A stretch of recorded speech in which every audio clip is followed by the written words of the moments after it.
छीटा जवानी के उड़े दहो, मनवा से मनवा के जुड़े दहो। छीटा जवानी के उड़े दहो, मनवा से मनवा के जुड़े दहो।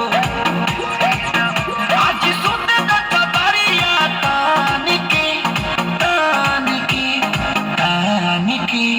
टूट जाए राजा जी, टूट जाए राजा जी पलंग सागवान का, टूट जाए राजा जी पलंग सागवान का।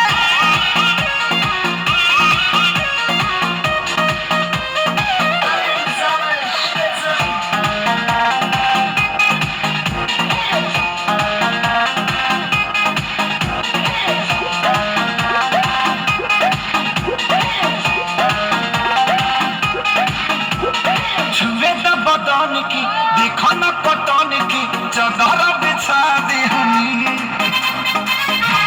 पलंग जीवन पिघलाते हनी, पलंग पर झुलवा झुलाते हनी। छुए द बदन की देखो न पटन की, चादर बिछा दे हनी। पलंग जीवन पिघलाते हनी, पलंग पर झुलवा झुलाते हनी। बड़ी यार बात दे दे अब फान के फान के फान के। टूट जाए राजा जी, टूट जाए राजा जी पलंग सागवान का, टूट जाए राजा जी पलंग सागवान के।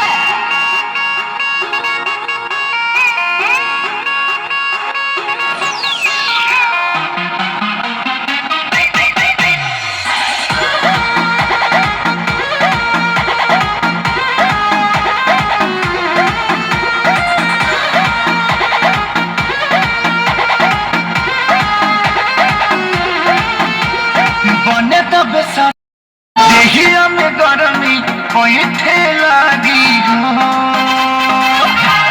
अमरिया ऐठे लागे हो, नस नस बैठे लागे हो। बने तब सरमी देहिया में गरमी कोई लागी हो। कमरिया ऐठे लागे हो, नस नस बैठे लागे हो। तू बहाना न बनाओ सब जान के जान के जान के।